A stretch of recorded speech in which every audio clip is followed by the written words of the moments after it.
안녕하세요. 여러분의 국어 성적에 복을 꽉꽉 채워주는 보고쌤과 함께하는 고등국어 완전정복기. 오늘은요, 박지원의 소설 중에서요, 허생전이라는 굉장히 유명한 소설을 만나보려고 합니다. 이 당시 사회를 어떻게 비판적으로 바라봤는지 박지원의 시각을 우리가 잘 확인할 수 있는 소설이거든요.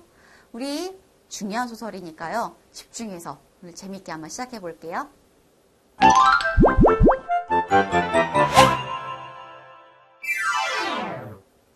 우리가 박지원의 소설을 배우다 보면은 박지원이 가지고 있던 사상에 대해서 정말 곳곳에서 확인할 수 있죠.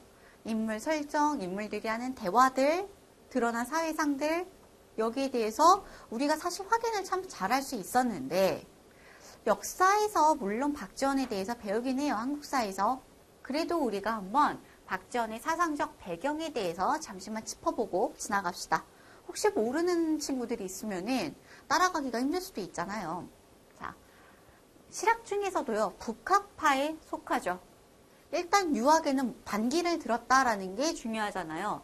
그 전에 유학은, 유교는 명분을 중시해요. 근데 실학은 가장 실리, 뭐가 직접 도움이 되는지 이걸 따지는 학문이잖아요.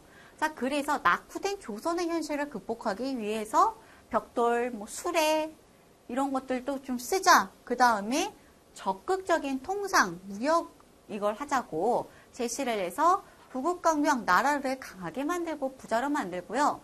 또 백성들의 궁핍한 삶을 개선하려고 노력을 하는 그런 학문이에요. 이게 허생전에서도 굉장히 잘 드러난다는 거예요. 일단 집권층의 그 현실성 없는 북벌론. 말로는 이게 병자호라는 치욕을 씻어야 되기 때문에 또 명나라가 당했잖아요. 그래서 우리가 명나라와는 형제국이기 때문에 우리가 명나라의 명나라의 위신을 살려주기 위해서 우리가 북벌을 해야 된다라고 주장하는데 말이 돼요? 당시 우리 상황에 어디 쳐들어갈 수 있는 수준이 아니었단 말이에요. 그런 말도 안 되는 북벌론, 이거 비판하고요. 또 청나라의 선진문물 제도를 도입을 해야 된다. 걔네가 좋아서가 아니에요. 주체의식을 가지고 얘네 걸 잘 받아들여서 활용을 해서 그 치욕을 씻을 생각을 해야지. 무턱대고 야 그냥 치러 가자 이거 아니잖아요. 그래서 이렇게 뚜렷한 주체의식으로 신진문물을 받아들일 것을 역설하는 그런 내용들, 이런 것들이 허생전에 굉장히 잘 나와 있거든요. 우리가 봤던 박지원 소설과는 또 조금 다른 내용을 다루고 있죠. 그러니까 박지원의 소설 작품을 싹 다 모아서 보면은 이 사람이 정말 사회 전반에 대한 그런 문제에 대해서 관심이 굉장히 많았다는 것을 알 수가 있습니다. 자, 이 내용들, 북벌론 비판하고 그 다음에 청나라 문물 받아들여야 된다라는 내용을 어떻게 전달해 주냐면요. 가난하고 굉장히 무능한 선비가 나와요. 근데 부인이 막 뭐라고 하는 거예요. 그래서 책을 읽다가 중단을 하고 나갑니다. 변씨에게 돈을 빌려가지고요. 뭘 하냐면은 매점매석 한 사람이 갑자기 이거를 왕창 사버려요. 내가 지금 이거 2배 가격 줄게. 이거 100개 나한테 다 팔래? 시장에서 이게 사라져버리면은 어떻게 돼요? 이걸 굉장히 비싸게 받게 되잖아요. 왜? 물건이 없으니까 사람들이 웃돈을 몇 배를 주고서라도 더 비싸게 사고 싶어 한단 말이에요. 이렇게 매점매석을 해서 굉장히 큰 돈을 벌고 그 다음에 빈 섬에 이상사회 건설을 시도를 합니다. 집으로 돌아온 허생이요. 이제 변씨와 친분을 맺어요. 자, 그리고 얘기를 해요. 이 허생, 요 내용, 요게 박지원 생각이겠죠. 조선의 취약한 경제구조. 내가 조금 이렇게 건드렸더니 난리가 나버리는 취약한 경제구조. 그리고 인재등용의 불합리성을 비판을 하는데 허생이요. 이완이라는 대장을 만나게 돼요. 이렇게 해서 이완이 허생한테 왜 왔냐면은 가르침을 구하러 온 거예요. 그랬는데 3가지 계책을 다 제안을 했는데 그건 좀 힘들어요. 우리 사대부들이 이럴까요? 그건 힘듭니다. 라고 얘기하니까 허생이 여기서 빵 화가 나요. 명분만 중시하는 집권층 행태에 완전 격분을 해서요. 이완을 크게 꾸짖다 못해 칼을 들어요. 그래서 이완이 도망갑니다. 그리고 결말로는요. 허생이 종적을 감춰버려요. 여기서 이렇게 끝나버립니다. 조금 끝이 허망하죠. 인물은요. 딱 4명 정도 파악을 해주면 됩니다.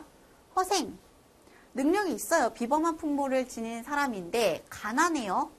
가난한데 나중에 가서 크게 무역으로 돈도 벌어요. 자, 이 사람이요. 선비라고 해서 이때껏 양반 사대부 비판했으니까 이게 아니에요. 지배층에 대해서 비판적인 태도를 보이고요. 이용후생이라는 그 실학사상을 실천하는 인물입니다. 이거를 이렇게 만들어준 게 누구냐면요. 허생의 처예요. 구박을 하거든요. 나가서 돈 좀 벌어오라고. 허생의 처 역시도 굉장히 실용적인 사고를 가진 인물이고요. 경제적 능력을 중시합니다. 그러니까 책 읽는 선비 보고 나가 돈 좀 벌어와 라고 하죠. 그래서 이 허생의 처가 허생이 상행리를 하는 계기를 제공을 해주죠. 구박 안 했으면 안 나갔을 거예요. 그리고 이 변씨, 인물됨을 꿰뚫어보고 돈도 빌려주는 사람이고요. 이 사람이 이완과 허생을 만나게 해줘요. 이완은 누구냐?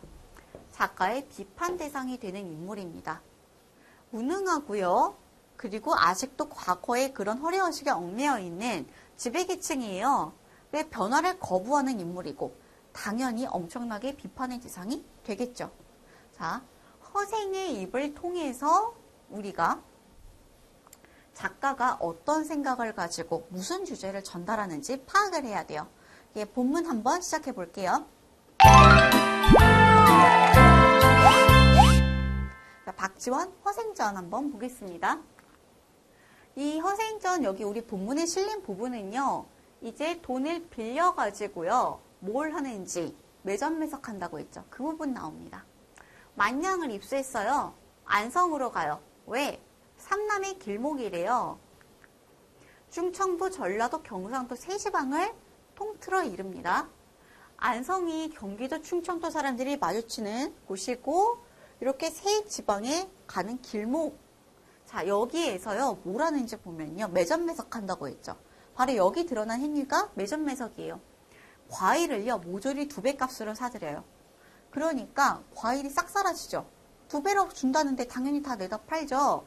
자, 그러니까 이렇게 되니까 온 나라가 잔치나 아니면은 잔치나용, 잔치나 제사를 못 지낼 형편에 이르릅니다. 자, 그래가지고 허생한테 이렇게 2배의 값으로 사드려요. 이렇게 매점 매석 행위를 해버리니까 허생한테 2배 값으로 과일을 팔았던 사람들 난리가 나죠. 왜? 온 나라가 잔치나 제사를 못 지내요. 근데 이 잔치나 제사라는 게 양반들이 하는 거잖아요. 양반들의 허례허식을 비판하는 거예요. 경제구조 취약한 비판도 하고 양반들 허례허식 비판도 하고. 자, 이렇게 되니까 양반들이 이런 걸 못하니까 난리가 납니다. 그래서 상인들이 도리어 10배의 값을 주고 사가게 돼요. 허생이 길게 팍 한숨을 내쉬죠. 왜?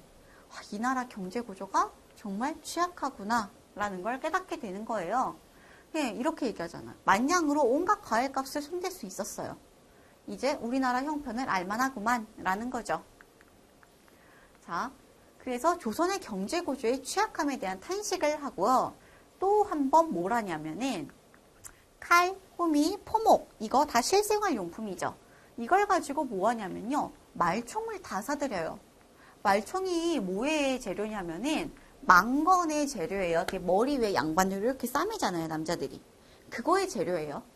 허생이 여기에서 생필품은 안 건드려요. 서민들이 쓰는 건 안 건드립니다. 말총을 싹 다 사들여요. 자, 몇 해 지나면 나라 안의 사람들이 머리를 싸매지 못할 것이다. 요걸 못할 거다라고 했는데 과연 10배로 다 뛰어오르죠. 자, 양반들의 치장이 필요한 거를 싹 다 사들여요. 그래서 아마 이렇게 될 거야. 역시도 취약한 경제구조 비판하면서 양반들의 허례허식을 비판하는 거예요.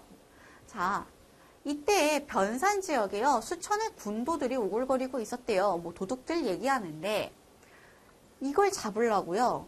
각 군사를 증발해서 수색을 각 지역에서 막 벌였대요. 근데 잡히지도 않고 근데 이 군도들이요. 진짜 나쁜 사람들이 아니에요.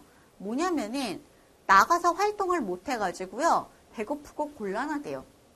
즉 뭔가 무슨 뭐 반역 막 이렇게 나간 게 아니라 먹고 살기 힘들어서 도둑이 된 사람들이란 말이에요.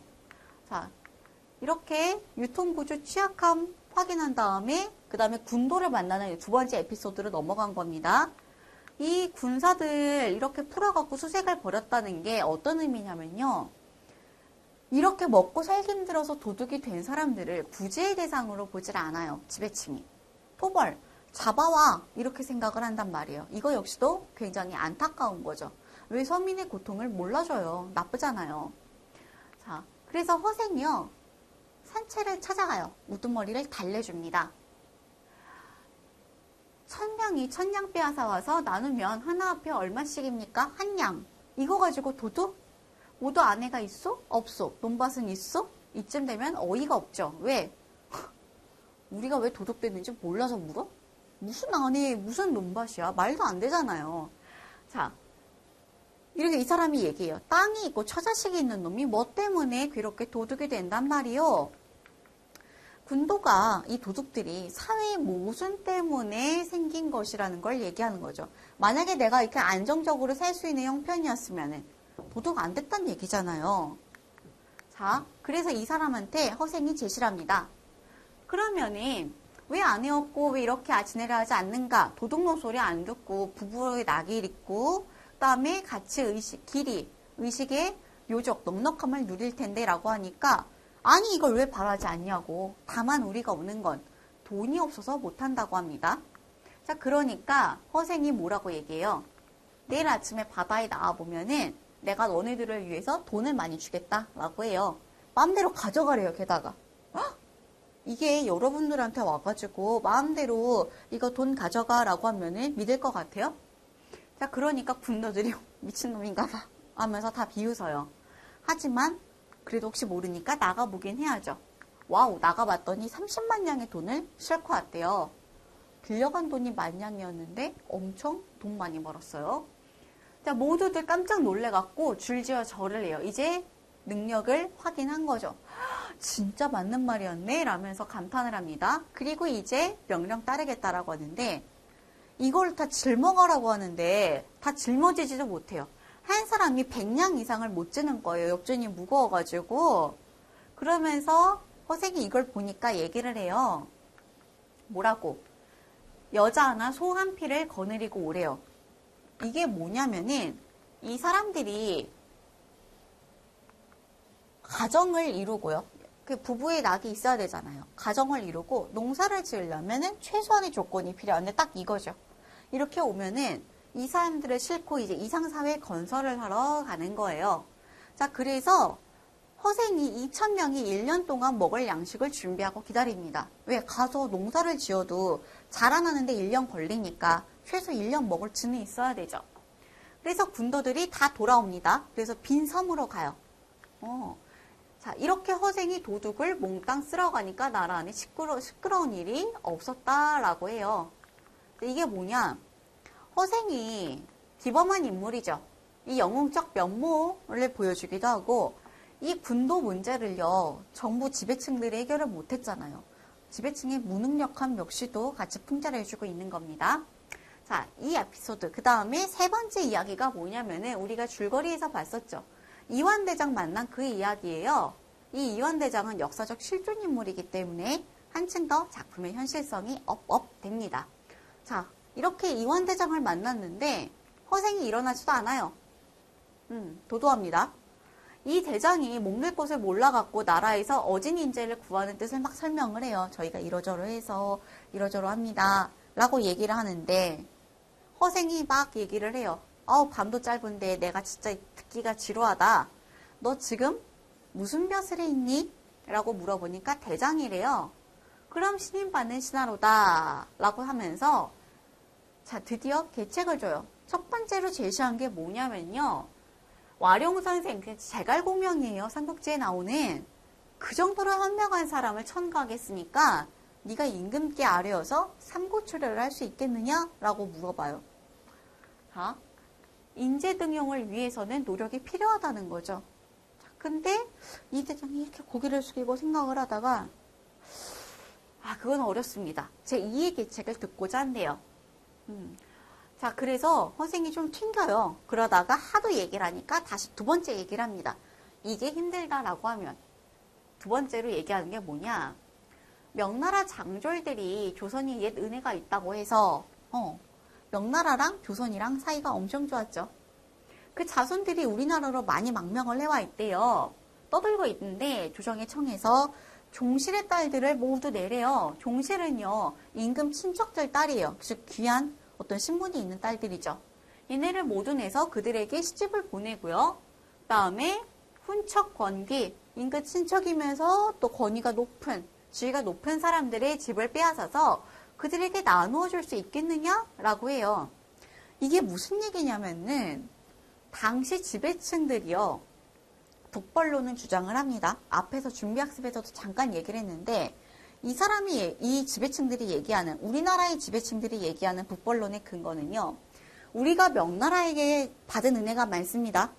근데 그러니까 이 은혜를 갚기 위해 청나라를 쳐야 한다는 얘기를 해요. 앞뒤 재지도 않고 당시 우리나라 군사력이나 전쟁을 2번이나 겪은 우리나라로서는 안 돼요. 자, 근데 이걸로 보자면은 우리가 명나라한테 되게 잘해줘야 되죠. 하지만 우리나라 온 명나라 유민은 돌보지를 않아요. 그래서 이게 뭐냐면은 당시의 지배층들이 주장하는 북벌론은 꽝이다라는 거죠. 이거 허울뿐이고 명분뿐이지 니네가 진짜 명나라 생각한 거 아니잖니. 정신 똑바로 차리고 우리가 왜 북벌을 해야 되는지 생각을 해봐라 라고 얘기를 해주는 거예요. 대단하죠. 자, 근데 이 대장이 생각을 해보니까 이거 어렵죠. 왜? 지금 우리나라 높은 지위에 있는 집의 딸들을 다 주고 집도 주라는데 힘들 거잖아요. 자, 그래서 이제 좀 짜증났어요. 이것도 어렵다, 저것도 어렵다. 그럼 무슨 일 하려고? 그럼 쉬운 일이 있으니까 네가 능히 할 수 있겠느냐? 라고 해요. 자, 뭐라고 하느냐면요. 천하의 대의 큰 뜻을 외치려면은 천하의 호걸들과, 영웅 호걸들과 접촉을 해서 결탁하지 않고는 안 된다. 또 남의 나라를 치려면 먼저 첩자를 보내지 않고는 성공할 수 없는 법이다 라고 합니다. 즉 피지기, 저걸 알아야 내가 백전불태 혹은 백전불패라고 하죠. 지지를 않죠. 즉 우리가 뭐예요? 만주정부는 청나라예요. 청나라가 갑자기 천하의 주인이 돼서 중국 민족과 친근해지지 못하고 있는데 조선이 다른 나라보다 먼저 섬기게 됐죠. 치욕적인 병자호란 때문에. 그쵸? 우리나라 왕이 무릎 꿇었잖아요. 그것 때문에 먼저 섬기게 돼서 그래도 우리나라를 가장 믿으니, 자, 당나라 원나라 때처럼 우리 자제들이 유학 가서 벼슬까지 하도록 좀 허용 좀 해주세요. 즉 인적 교류를 합시다 라고 제안을 할 것이며, 또한 상인의 출입을 금하지 않는데요. 자유무역을 하자고 권유를 해요. 자, 이게 뭐냐? 저걸 먼저 바로 알자는 거예요. 청나라가 좋아서 거기 가서 막 살자는 게 아니라 얘네가 솔직히 발전된 문물을 가지고 있는 게 맞으니 우리가 직접 적진에 뛰어들어서 얘네가 어떤 것을 어떻게 발전했는지 싹 다 받아들여서 우리가 그 다음에 걔네를 쳐도 그 다음에 치자는 거예요. 이길 준비를 갖추는 다음에. 이게 정상이죠. 자, 그러니까 우리가 이렇게 먼저 인적 교류도 하고 우리 자유무역을 해요 라고 하면은 청나라가 싫어할 리가 없다는 거예요. 그러니 국중의 자제들을 다 가려 뽑아서 머리를 깎는데요. 그리고 괴놈은 떼놈이거든요. 중국 사람 얘기예요. 떼놈이 옷을 입혀서 라고 하는데 이걸 상상하면은 그렇게 생각하면 돼요. 왜 우리 짜장면 같은 거 시켜 먹으면은 이렇게 이쑤시개 통에 왕서방 같이 생긴 사람 그려져 있죠. 이거 띵호왕. 그런 차림이라고 생각하면 됩니다. 이렇게 해가지고요. 교류를 하자는 거예요. 보내서. 자, 그러니까 이렇게 했을 때 가서 빈곤과도 응시하고요. 사람들 장사도 하래요. 근데 무조건 걔네랑 그렇게 친하게 지내자가 아니라 의도가 있는 거죠. 실정을 정탐하고 호걸들과 결탁을 해라. 우리가 한번 천하를 뒤집고 국치를 씻을 수 있을 것이다 라고 얘기하는 거예요. 이렇게 적을 잘 알아야지 우리고 준비가 되고 우리도 적에 파악이 돼야지 국치를 씻을 수 있지. 너네가 주장하는 명분뿐인 북벌론으로서는 불가능한 얘기다라는 거죠. 자, 근데 깝깝합니다. 사대부들이 모두 예법을 다 지키는데 누가 변발은 이렇게 앞에 이렇게 홀라당 깎고 뒤에만 닦는 그 중국 왕서방 머리 얘기예요. 하고 호복, 요거 왕서방 옷. 이걸 누가 입으려고 하겠습니까? 라는 거예요. 이쯤 되면 답답하죠. 허생이 오래 참았어요. 그래서 허생이 드디어 폭파합니다. 소위 사대부란 것들이 대체 뭐냐라고 하면서요. 비판의식을 드러내는데 이 수위가 좀 셉니다. 오랑캐 땅에서 태어나 자칭 사대부라 뽐내다니 이런 어리석을 때가 있느냐라고 하면서 흰옷, 우리나라 백이민족이잖아요. 상인이나 입는 것이고 머리털 한 대 묶어서 이렇게 묶고 다니죠. 그 망건으로 묶잖아요. 상투 트는 거. 남쪽 오랑캐의 숲속에 지나지 못하는데 뭐가 예법이냔 말이냔 거예요. 그러면서 목표를 이루기 위해 노력했던 역사적인 중국의 인물들을 가지고 옵니다. 그러면서 이런 허례허식, 본인들이 예법이라고 말하는 게 진짜 예법이 아니라는 거예요. 그러면서 지배층의 태도를 강력하게 비판을 합니다. 원수를 갚기 위해서 머리를 아끼지 않았고 무령왕이 나라를 강성하기 위해서 되놈의 옷을 부끄럽게 여기지 않았는데 자, 명나라를 위해서 원수를 갚겠다고 하는데 끝까지 머리털 아끼고 또 장차 말을 달리고 칼을 쓰고 창을 던지고 활을 당기고 돌을 던져야 된대요. 왜? 북벌하자고 하니까 치욕을 씻긴 씻어야 되잖아요. 근데 넓은 소매 옷, 한복 요거 고쳐 입지도 않고 뭘 예법 타령을 하냐라고 얘기를 해요. 즉 이거 명분뿐인 허위 이거 가지고 너네가 지금 항상 탁상공론만 하고 있지 않느냐. 그게 예법이야 라고 하면서 엄청나게 비판을 합니다. 이렇게 세 가지 얘기했는데 한 가지도 행하지 못한다면서 너가 그러고도 신임받는 신하야 라고 화를 내죠. 그러면서 아이고 너 같은 애는 칼로 목을 잘라야겠다고 막 칼을 찾아서 이제 찌르려고 하는 거예요. 자, 이 대장이 놀라갖고 도망갑니다. 자, 근데 이렇게 위정자의 무능함을 강력하게 비판을 했어요. 자, 근데 사실 허생이 얘기한 게 허생이 입으로 통하자면은 이거 쉬운 일이야 하는데 당시 집권층 생각으로는 어려운 일도 맞고 받아들여지기 힘든 일이 맞죠. 자, 그러다 보니까 엔딩이 조금 허망해요. 자, 다시 찾아가 봤더니 텅 비어있고 없어요. 허생의 주장이요. 너무나 급진적이다 보니까 받아들여지기가 힘든 주장이에요.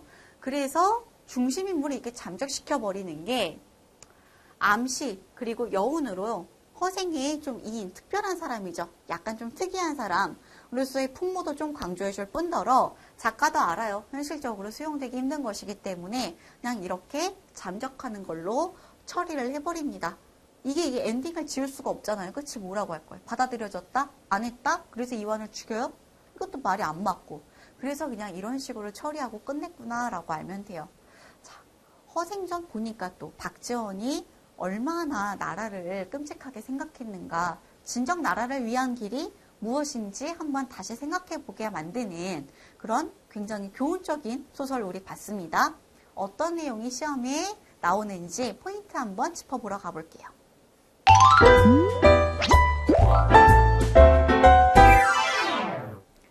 자, 핵심 정리 한번 같이 해보고요. 그 다음에 작가의 현실 인식, 그리고 당대의 현실 상황 소설에 어떻게 반영되어 있는지 보고요.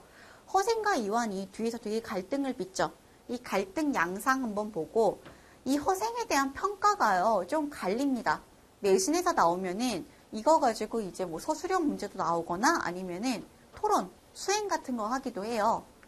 봐야겠죠? 자, 사대부들의 무능함, 허위의식을 비판하고 제발 좀 각성할 것을 촉구하는 그런 소설인데 좀 특이했던 거, 허생이 약간의 영웅적인 요소가 좀 있어요. 약간 좀 다른 사람과 구별되는 이인이었잖아요. 이 사람 중심으로 사건을 전개합니다. 그리고 빈 섬에 가서 어떤 나라가 좋은 나라인지 이 상향을 구체적으로 제시를 해주기도 하고요. 자, 이게 가장 중요한 건 뭐? 실학사상을 바탕으로 해서 당시 사회를 비판하고 있다. 이 실학문학의 대표작으로 꼽혀요. 박지원 작품은 뭐 하나 안 중요한 게 없긴 없는데 이 허생전 같은 경우에는 실학문학의 대표작으로 우리가 많이들 꼽습니다.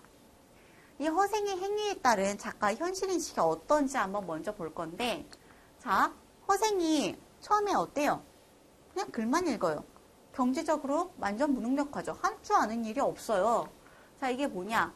사대부의 허위적인 삶을 비판하고 있는 거예요. 왜? 경제적 능력도 없고 어떻게 현실 타개도 못하고 있는 그런 것들. 자, 근데 변 씨에게 돈을 빌려요. 그다음에 매점매석행위, 우리가 본문에서 확인했었죠. 이걸로 큰 돈을 법니다. 이게 뭐냐? 취약한 조선의 경제구조도 지적을 하고요. 허생이 많이 사들인 게 전부 다 양반이 예의 갖출 때 예법을 갖춘가 제사도 지내고 잔치도 하죠. 그리고 예법 갖춘다고 이거 만건도 이렇게 상투 틀잖아요. 만건 이용해서. 그 물건들만 매점매석을 해요. 그래서 양반들의 허례허식 그리고 조선의 경제구조 지적하는 두 마리 토끼 한꺼번에 잡아요. 그 다음에 도둑이 된 양민들을 나중에 다 데리고 빈 섬으로 가죠. 준비하라고 해서. 그래서 일단 지배층들이 해결하지 못하는 문제를 해결했으니까 지배층 비판 당연하고요. 그 다음에 이 지배층이 어떤 정책을 가지고 있지 않다는 것을 또 비판을 하고 마지막으로 이완대장 만나서 시사 3책 현재 우리가 가진 문제를 해결하려면 이렇게 할 것을 제시해 주는데 북벌론 허구성 그리고 집권층의 무능력함과 허례허식을 하나같이 다 비판하고 있죠. 이게 바로 작가가 가지고 있던 당시 사회에 대한 인식이에요. 이거를 작품 속에서 보고 아 이런 생각을 가지고 있었어요 라고 찾을 수 있어야 됩니다. 자, 이 허생전에 당대 현실이 잘 반영돼 있죠. 박지원 소설 대부분이 당대 사회가 어떤 삶을 살았는지 굉장히 잘 반영돼 있거든요. 한번 보죠. 정치, 경제, 또 사회문화 면으로 세 가지로 갈라서 볼 수가 있어요. 자, 정치는 어때요? 허구적인 북벌론 내세우면서 친명, 명나라와 친하게 지내고 배청, 청나라를 배척하는 그런 정책을 펼쳤죠. 이거 우리나라에 도움이 1g도 안 되는 거였어요. 자, 그 다음에 경제구조 엄청 취약해요. 만냥 정도면 들었다 놨다 다 되고 그 다음에 경제가 발전하지 못했다라는 게 잘 드러납니다. 양반들은 여전히 허례허식에 얽매여 있어요. 과일과 망건 이거 못 쓰니까 폭등한다는 거는 양반들이 예법 갖추려면 써야 되는데 못 쓴다는 얘기잖아요. 그러니까 다 찾아다니까 비싸지는 거죠. 여전히 이런 일들을 겪고도 여전히 허례허식에 얽매여 있다. 그 다음에 군도가 들끓는다. 백성 삶이 굉장히 피폐하다는 얘기고요. 인재등용이 올바르게 이루어지지 않는다라는 거 역시도 허생 대사에서 볼 수가 있었죠. 이 허생과 이완이 갈등, 완전히 반대되는 인물이에요. 허생은 실리를 중시합니다. 그래서 진짜 북벌을 하고자 한다면, 정말 부치를 씻고자 한다면 이렇게 세 가지 일을 할 수 있겠느냐라고 하는데 싹 다 어렵다고 하죠. 그래서 허생이 드디어 너 같은 거는 하면서 칼을 막 찾아요. 이게 뭐냐? 왜 이런 얘기가 끼니냐라고 한다면요. 북벌론 자체, 그 당시 집권층이 얘기하던 북벌론이 명분을 내세우긴 내세우는데 요거는 좀 기억을 해줘야 됩니다. 속으로는 다른 속내가 있었어요. 진짜 막 국치를 씻어야 돼요. 우리는 명나라를 이런 게 아니라요. 전시체제. 아직 우리가 곧 전쟁이 일어날 수도 있고 곧 진짜 전쟁 터질 수도 있어. 라는 이 긴장감을 조성해요. 그런 백성들이 약간 불만이 있지만 곧 전쟁이 일어난다는데 일어날 수도 있다라고 한다는데 나라가 우리가 집권층에 대해서 막 불만을 표시하면 안 되겠죠. 일단 저 왕이 있어야 될 거 아니에요. 전쟁이 일어나는데 왕 없으면 큰일 나잖아요. 그래서 약간 가만히 있게 된단 말이죠. 이거를 정권을 유지하려는 불순한 의도라고 하는 거죠. 그래서 이거를 박정희 다 간파하고 있었어요. 진짜 뭐 우리나라를 위한 것들이 아니라 자기네들이 자기 자리 보존하려고 국민들에게 야, 곧 전쟁이 일어날 줄 모른다니까. 그러니까 좀 가만히 좀 있어봐. 이거군 하는 걸 다 간파하고 있으니까 이렇게 소설 속에서 굉장히 분노하면서 얘기를 한 거예요. 자, 그러고 보면은 참 다를 게 하나도 없어요, 요즘이랑. 자, 이런 허생이요. 사실 굉장히 급진적인 사고도 가지고 있고 좋은 사람 맞긴 맞는데요. 약간의 비판점을 찾을 수가 있습니다. 이거는 수행으로도 굉장히 잘 나와요. 아니면 토론도 시키기도 하고 꼭 끼거든요. 자, 어떤 내용이냐. 우리가 긍정적인 평가 내릴 거는요. 쉽게 찾습니다. 이상국 건설을 또 시도했어요. 어려운 백성들 다 구제를 한단 말이에요. 자기 이상도 실천도 하고요. 그 다음에 시사삼책, 당대 문제점을 명확하게 아주 냉철하게 파악하고 해결책도 제시할 수 있을 정도로 똑똑해요. 좋은데 이 변씨와의 대화 중에요. 우리 본문에는 안 실려 있습니다. 변씨에게 자신을 장사치러 보냐고 역정을 내는 부분이 있어요. 화를 내요. 이걸 보면은 이 허생이 아직 양반이라는 그 계급적 한계를 완전히 다 깨지는 못한 인물이다. 이게 첫 번째 비판점이고요. 두 번째로는요. 이 해결책을 제시했어요. 시사삼책. 근데 안 받아들여지니까 어때요? 종적을 감췄다라고 하죠. 해결책을 실행하기 위한 적극적인 노력을 더 이상 하지 않고 떠나버린다라는 거. 이게 좀 아쉬운 부분으로 남습니다. 이거 같은 경우에는요. 이해를 해놔야지 기억이 날 것이고 이거는 내신이면 꼭 나오거든요. 그러니까 반드시 좀 기억을 해주고요. 우리 이제 잠깐 쉬었다가 문제 어떻게 나오는지 확인해 보러 갈게요.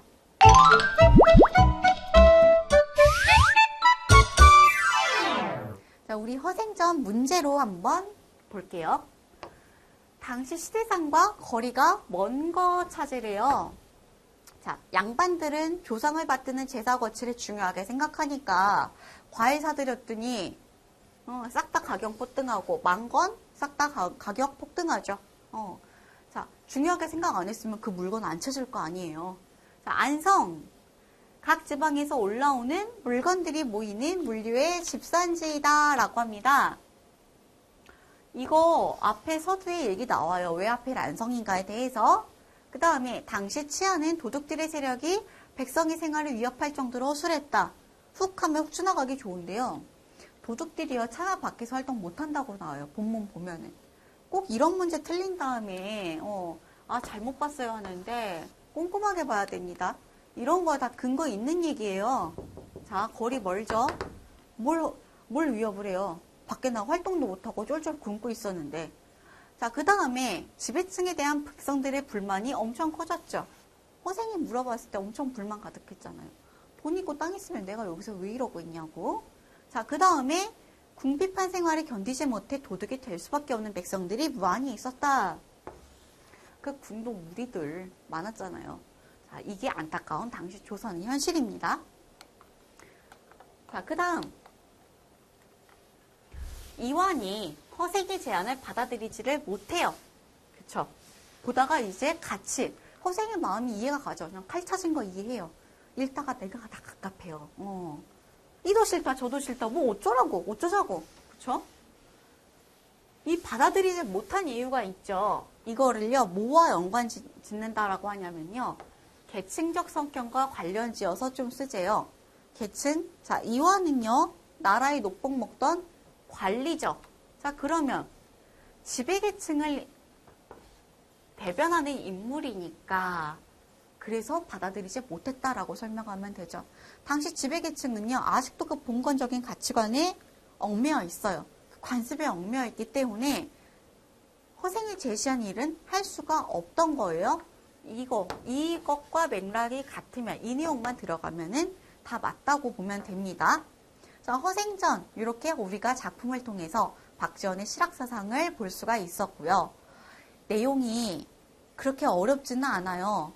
근데 여기서 드러난 사회상 박지원의 실학사상 정도는 꼭 좀 복습할 때 확인을 해주면 좋겠습니다.